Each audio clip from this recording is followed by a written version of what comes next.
Hello, welcome back to the Twitch TV Lounge here at DreamHack Winter 2014.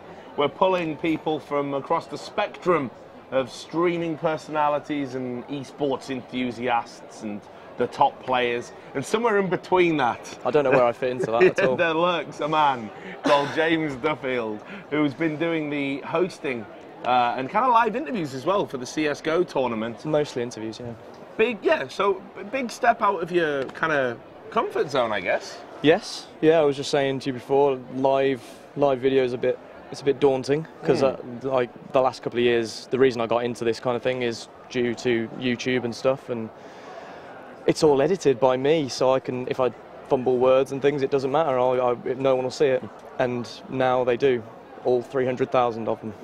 I mean, which is scary. I was kind of thinking about this before I did the interview.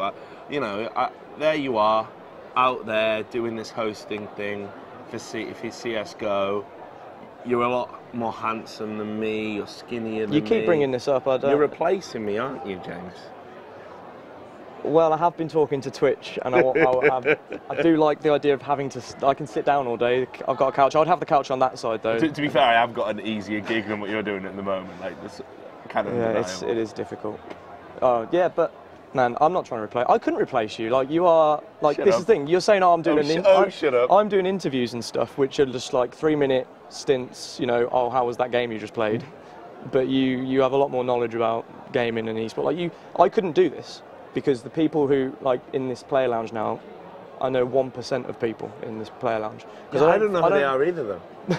You just know a name, and you just go, no, literally. Okay, so what the people at home can't see is there's just a big auto cue in the background. It just feeds me like little fat. They're going to believe it's just Wikipedia. There isn't anything there. It's not even Nautica. It's just a Wikipedia page about me. I didn't even know that existed. I didn't know about that scandal you were involved in either. Yeah, well, you know, there's a. I don't like to talk about it.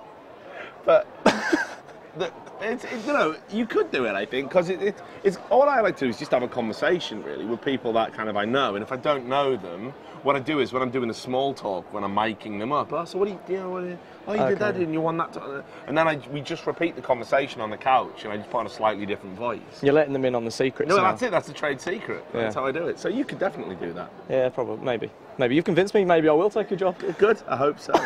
But no, seriously, you've always been associated with Call of Duty. That's a fact. Yeah, Call of Duty, and PC and console. I was going to say PC, but we've done a lot of console stuff the last year or two. So how are you making the move across to Counter-Strike? How's that working out for you? I love it. It's what I play. You know, COD 4 died, kind of. It's still having LANs here and there, and I still want to go to those LANs actually. But I don't play it anymore. There's not many people playing it, and we came to DreamHack Winter last year, which was the first major for CSGO. After trying the beta and things, I was very unconvinced about the game. I was thinking this isn't the same as Source or 1.6. It doesn't feel right. And then we came and watched the first major for $250,000 here, and I was engrossed. The whole weekend we watched it. We just stood, and it was the smallest studio area that they had for esports at the event. Pretty much, Battlefield was bigger, I think, and I was thinking this should be bigger. As soon as we got home from that Sweden event, we installed the game. Me and my friends, we all installed the game, and we've been playing it. I've been addicted to it for a year, so I love playing it. So being involved in stuff like this is just incredible. What rank are you? I swap between LEM and LE. So Legendary Eagle or Legendary Eagle Master. If you know, sometimes I go down to DMG if I play with my crap friends. But I don't mind. I actually don't like. That's one thing I think about. Is the crap friends are just there. One of my crap friends is behind the camera. Hello, crap friend. One of my crap friends is behind the camera, and he's now standing away from my other friend because he's upset. I'm sorry, Tom Russell. But that's one thing I like matchmaking. People are so engrossed in ranks. Yeah. I just want to play with my friends, and that's the best thing about it. Finding 4 friends, like I don't like playing solo queue, that annoys the hell out of me. But if you get 4 friends, doesn't matter what rank your friends are or whatever, you just have, it's just so much fun. I've been streaming Gold Nova play. Yeah, I think I watched you, I've watched you. It's so funny, dude. Like, I just find it so hilarious. Like, the things that have happened on my stream, it's like, every time I play a game, it's like some mad social experiments going on. So take this, the other day I streamed, there was a guy, he just broke up with his girlfriend of 5 years, and he was drunk mess playing Counter-Strike. And you found all this out while playing with him? Yeah, right? yeah. This was so lucky. I was talking to him. Brilliant. I was talking to him like in game because I was streaming, trying to be like, you know, let's have some fun. Yeah. And I could tell the guy was sad, and I was like, like really sad. So I was like, I can't be angry with the dude, and he was playing like shit. So I was giving him like pep talks. Yeah, that's the worst time to play Counter-Strike is when you're already sad. Yeah, and he got. We did it. We came back. Oh, nice. He used scout only, drunk scout only. This is like Golden Over 3. And I gave him a pep talk and I kept telling him where to look and stuff. And he's going, man, you're giving me so much motivation. I've recorded the whole thing. I haven't uploaded it to YouTube Please yet. do. I want to see that. That's what I mean. But like, it's like for me, low-level games just throw up so much more interesting stuff than the high-level games. Yeah, yeah, because people take it more seriously. I suppose when in the top third. Yeah. After DMG, basically, it's serious business. But that still can be fun if you're playing with 4 people who enjoy the serious business. But that sounds better, to be fair. You should come down to my level, bro. I'll do it. I'll make a Smurf. Yeah. An opposite Smurf. Yeah, reverse Smurf. But look, I want to talk a little bit as well about what you need to do in your job to prep for this sort of thing, because you know you're a very meticulous guy. Like I think you've got a very interesting on-camera persona. Off camera, I know you're very, you're super intelligent. You're very meticulous in your details. You've got a very broad skill set. You're very good technically, which is how you set up your own streaming company in the first place, which is what we'll talk about in a bit. Yeah. But perhaps, as you say, you haven't played Counter-Strike, at a high level. Oh no, yeah. I'm not. You don't know a lot of the players. So how have you been researching for this? GoSuGamers.com /Counter-Strike, I think it was. I think that was the address I went to in the airport on the way here. No, I watch a lot of pro Counter-Strike. I enjoy watching it. I don't like to bet on it, but my friends do, and they're engrossed in it. And whenever there's a game on, I know they'll be watching it. So I like to do that. And it's interesting. I don't know a lot of the European players, but I've been to a few events now. I went to the Gfinity event as Gasm, which we will talk about in a minute, I guess. And yeah, I just grabbed players I didn't know, but I'd recognised them. I'd seen them on streams and things. I knew their names, and I just said, "Do you want to sit down and have a chat?" And so now there's a couple of players who, will nod back at me and things, and like, "Oh, that's that guy who talked to me about wrestling on a couch." I remember that video. It was very good. Exactly. So that's they're the kind of videos I like to make, and it kind of sticks in their head as well. It wasn't just any other interview. And yeah, it'll just take time, won't it? I guess getting to know all the players and things, and it's something that I'd like to be able to just go to every player and have, the sort of connection you have in the Counter-Strike community when you go around, and lots of other communities. People know you, like you've been there. It's fear mainly. Maybe. It is mostly fear, actually. But yeah, that will just come in time, I think. There's a lot of players I don't know, but I'd like to meet them all and chat to them and stuff. But that sounds like you've already thought ahead, so I'm guessing this is not just a one-off gig for you. You want to do more of this stuff in Counter-Strike. Yeah, I like presenting. Mm-hmm. I want to do more presenting. Mm-hmm. And if I had choice of any game right now, it would be Counter-Strike. Go, definitely, because it's the game I play. Have you talked to DreamHack about, hey, can I get back next time? Or I haven't, we haven't had that talk yet. I mean, there's still plenty of time for you to screw up so badly. Oh, there will be. It's the grand final is coming up today, so if I fall over, they'll not have me back. Oh, no, they love that stuff at DreamHack. If you do something super embarrassing. Yeah, the mic wasn't on at one point. Oh, awesome. It came to me, and I hadn't turned it off. It just wasn't on anymore. The sound guy. Yeah. So that was embarrassing. They took it back up to Scoots, who ribbed me, and now I owe him $1 apparently. Every time I make a mistake, I like he hasn't got enough money. Yeah. So let's talk about Gasm, because maybe a lot of people don't know about it. Have you done that? Oh, that could have been awkward. That's another $1 to Sir Scoots. Yeah, I know. Yeah, I think.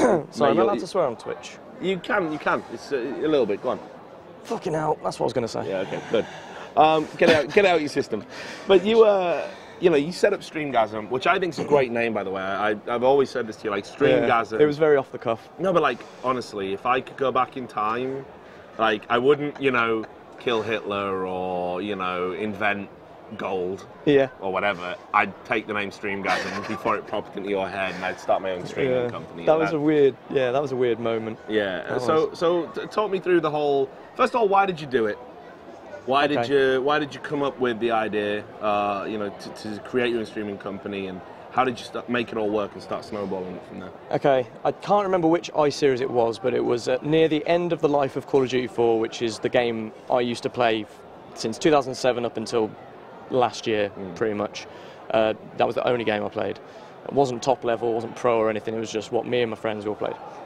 One of the iSeries towards the end, it may have been i36, i35, something like that.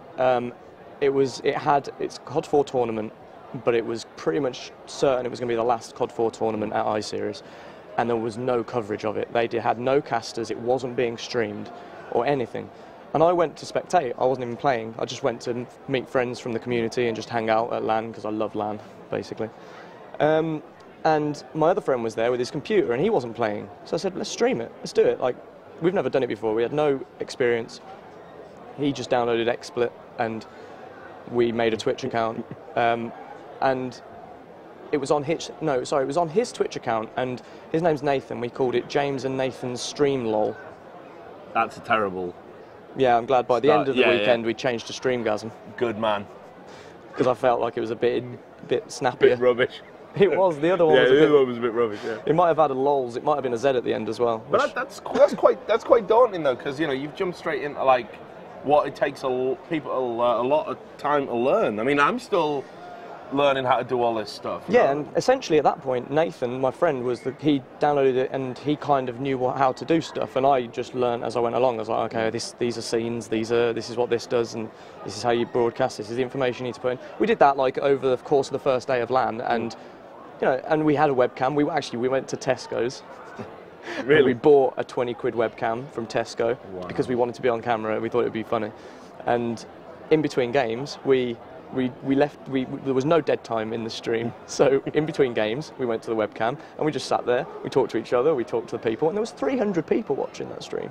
We'd never streamed before, and it was because the COD 4 community just had nothing else to watch at that time, and they loved it, and they loved the banter that we had, and it's kind of what you see now as Streamgasm on YouTube, as well as the minimal amount of Twitch stuff that we still do.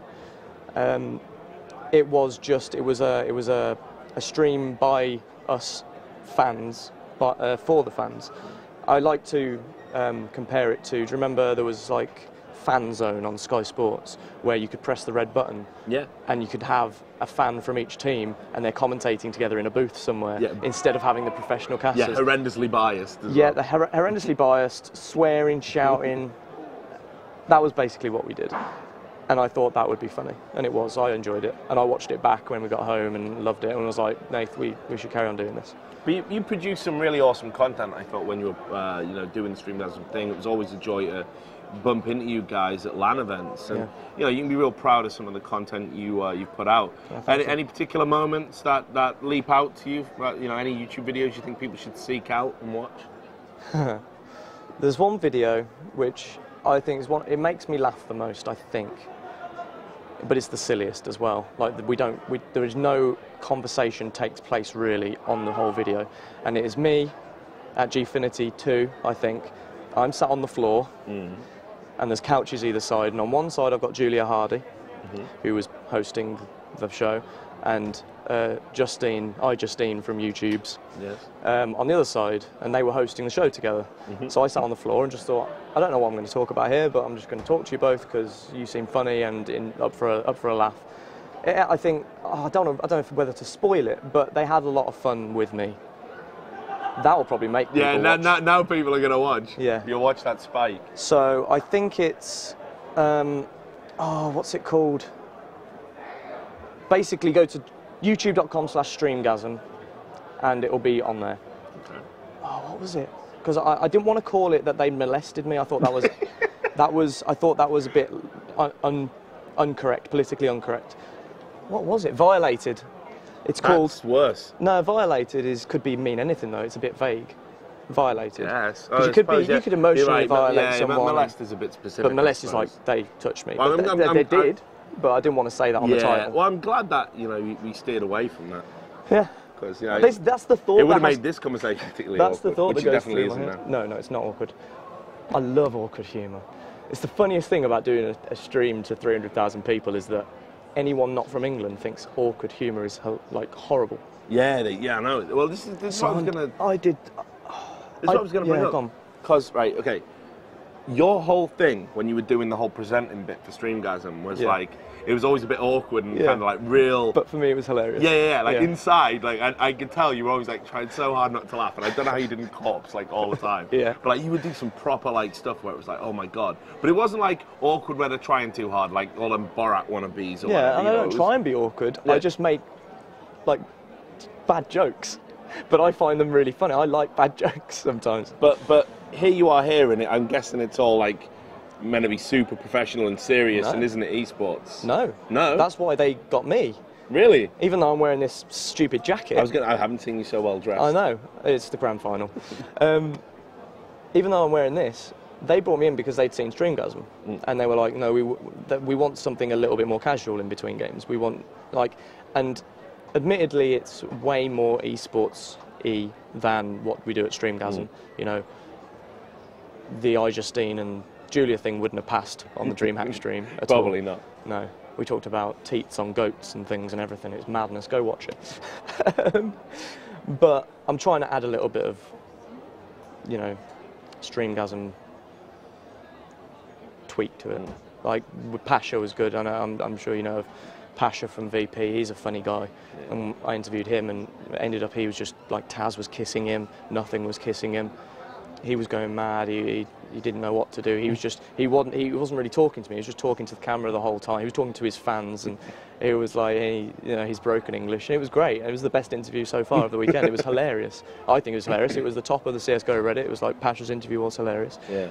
Like they all love Pasha, and then there's a load of people just going, the interview's a bit shit though. The interviewer's really awkward. Pasha's great. Really awkward, this guy, but awkward's funny to me. So my other question, just to end the Streamgasm chat, is now that you're doing this kind of thing, and I understand that you may be employed by other people in the not too distant future as well. Is Streamgasm going to die a death? Like, is it going to be gone forever? It won't die. It won't die. It will never be gone forever, because when I get time to make a funny video, or if I'm at a LAN event and I'm not working for someone else, and I want to make a funny video, then I'll put one on. And it's kind of been the downfall of Streamgasm, I suppose, because we never had consistent content, because I was never in a position where I could go, I'm going to do full-time YouTube. It could never work like that, and I never planned it to do that. We didn't plan it. There was no planning when we started the channel. It was like, oh, let's just do this because it's fun. Yeah. There was no planning involved, so it wasn't like, oh, I'm going to make this my full-time job doing YouTube, because I think people who are in that position have gotten there. They've worked hard on it. They work on it full time. They work very hard, but it's only a lucky few of the people who work hard. Yeah. Like there's a lot of people who work many hours a week on things like YouTube and Twitch who don't go anywhere. Yeah. So that wasn't worth my time. Like I could see avenues where I thought, okay, that will be good for my career, and that would be like I was going to uni and doing things that weren't related to gaming. So yeah, I've focused on other things. So I know you got to run back, so I'll start wrapping it up because I do have a tendency to talk too much. That's all right. I'm enjoying it. I'm chilling. Yeah, so you don't feel like you have to, but these guys are probably bored as hell right now because that's all right. He's like, who is this guy? They can just spam Kappa and amuse themselves. Do it, please. But the tournament itself, since you're setting yourself as a bit of an analytical mind when it comes to Counter-Strike. I don't think I could ever be called that, really. Who's going to win? Who is going to win?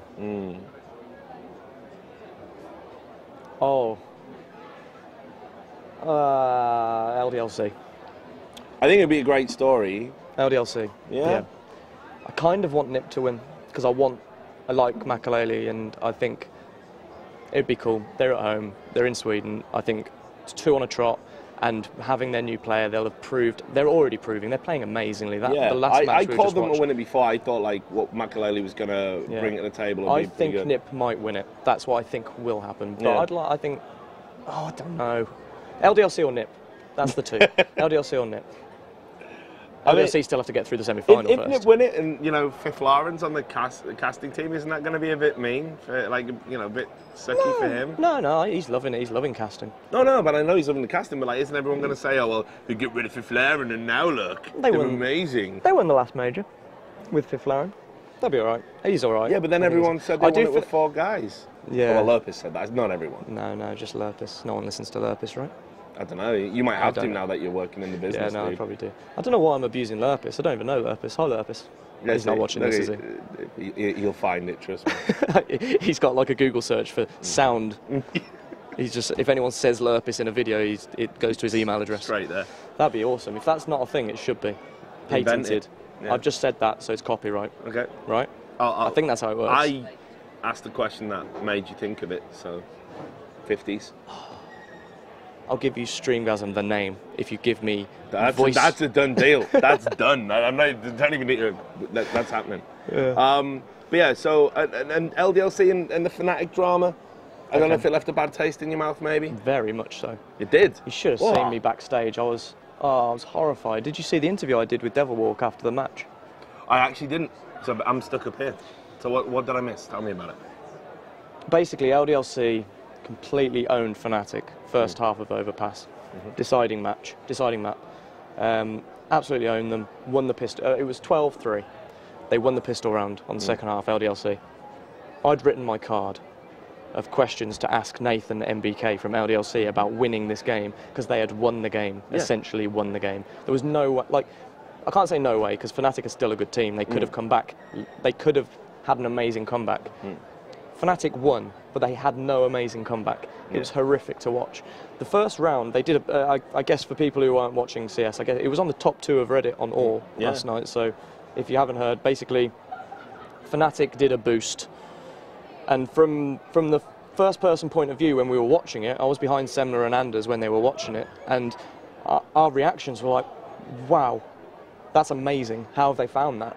Like, they did a 3-man boost on top of a truck to get up above a wall, then they're jumping on top of each other to stand up, and then you can see over a wall, and you can essentially see the whole map except for A-Long on Overpass, which your first thing is like, oh my god, that's amazing. It's map breaking, but they found this amazing thing that's never been seen before. Like, you know, it's never been seen before when Anders and Semler are going, what's this? What is this?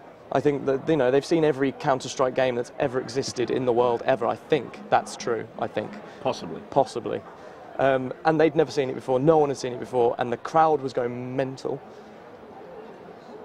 And at that point, you're like, it was kind of amazing at that point. 10, 13 rounds later, and they used it every round, and they were picking off LDLC, and LDLC had no idea where they were being shot from, because from their point of view, you couldn't see the guy's head. It's like a speck in the sky almost. It's like jumping on a skybox in 1.5 or 1.6 or whatever. And it's actually been found out now that you can't actually shoot back at him. You can't actually hit him where it is. It's a mortal bug, which is part of why the decision was made to replay it, and then that's all changed again. But by the end of it, it was horrible to watch, because at that point we thought it was legit, because from where we were, from the point of view of Olafmeister, who was doing all the shooting, he was just on top of his friend's head, and his friend was on a ledge, and they'd got to this jump really elaborately, and no one had seen it before, so it was like, it's legit. You found a gap in this map which no one else had found, but they broke the map, and it was in the middle of a major, in a quarter-final of a major CS tournament for $250,000, and LDLC lost purely because of that. I felt sick for them. Like, I thought they were going to win. I wanted them to win. I like Nathan, I like all those guys, and I felt sick for them. So then I interviewed Devilwalk afterwards, and I just had to, basically the whole thing was just me talking to him about this boost they'd found. And still, at that point, I thought it was legit. So I think I even say, like, it's not an exploit, but it's a broken map. How is this fair? Like, do you think that was a fair win? And he was like, no, LDLC played better than us, but we learned more about this map. Turns out that afterwards, a lot of people on Reddit, a lot of people who were watching it from the third person, where we never saw it from the third person while we were watching the game, and then I went straight out and did an interview. The guy was not standing on a ledge, he was standing on nothing.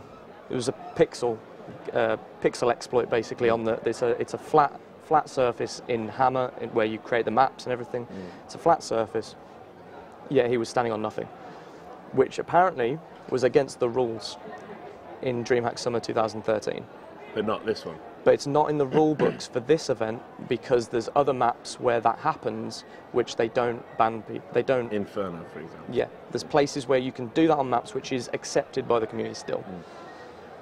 But no one had seen this boost before, so no one was like, "Oh, they're doing that illegal boost that you can't do." As it will forever be dubbed now. Well, it's God boost is what I think. Hashtag God boost, I think, is what it is. Boostgate, I think, is the whole situation that's happened. So yeah, it left me with a very bad taste in my mouth. And then after that, though, they withdraw a day. After all of the drama, they pull out. Yeah. So that must leave an even sourer taste in your mouth. Because you go through all of that, you think, Possibly. well, at least we're going to see a game. And then they pull out. You know, LDLC went to bed furious. You know, they woke up angry. Yeah. No, no, I felt like it was resolved. I know I'm putting you on the spot I felt like it was resolved when they forfeited. I didn't feel like that. I felt like way worse after the map, after watching that map, than what I felt this morning when they forfeited. Like, I was like, okay, fair enough. I don't know the reasons for them forfeiting. I haven't read why. I've been working, so I don't know why. I just know that they did. I've heard rumours of death threats and things like that. Things have definitely got out of hand. Yeah. I think we can definitely say that. There's rumours of sponsor pressure as well. You know. Yeah, because it was. Look at the last 2 weeks for Fnatic CS:GO. Yeah, not been good. The name has been tarred. And do you feel that way? No, because I'm smarter than the average bear. Some people who would think, oh my god, Fnatic, that's a crap org. No, I like Fnatic as an org still. But from a CS point of view, the name has had so much bad publicity the last 2 weeks that people are always going to think of this when they think of Fnatic, especially in a CS:GO sense. Whereas I know that they could change the team next week, and Fnatic, the name would be completely different. So I'm not saying that will happen, but.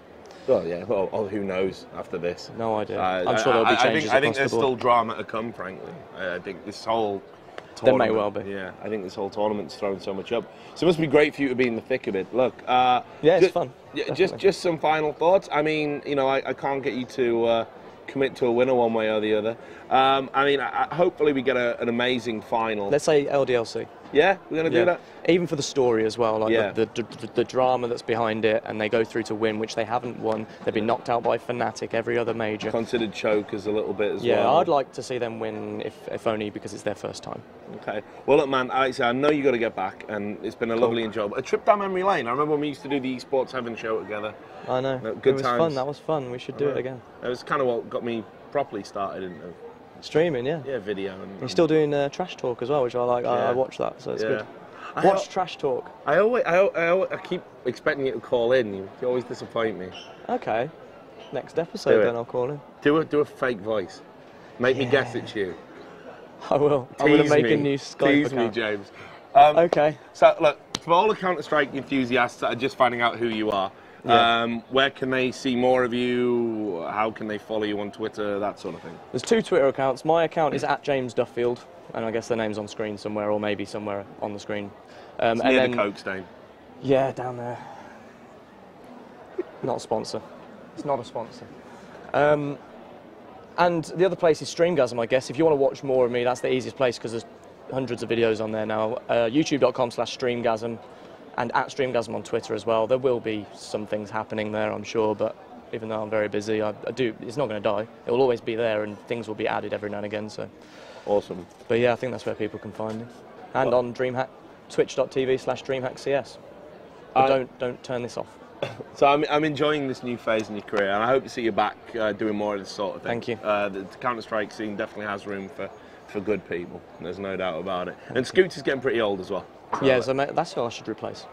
No, that's the thing. You guys are so much better than me at what you guys do that it'll take a while for me to be able to replace you guys. As I say, we're just waiting. Scooter's on borrowed time. He's been around for since the first PC. You know? Maybe if I just don't give him that dollar for a bit. They put defibrillators by the side of the thing for him. Is there under the desk? Crash cart under the desk. I did see that. I wondered what that was for. I was thinking that's a bit of a weird thing to put under an analysis desk. I know. Now it makes sense. Needs it. He needs it, man. So it's sad. Yeah. But anyway, those stairs though. Break a leg for the final. I will not do that. We're not wishing death on Scoots. I want to make that absolutely clear. I definitely don't want that. No. No, he is a friend. So anyway, we're going to wrap up this interview. We managed to make it awkward at the end. I love it. Yeah, the awkward silence. Thank you for watching. Yeah. So thanks a lot for watching that. And we'll have more interviews like this one from here at DreamHack Winter 2014 here in the Twitch TV Lounge.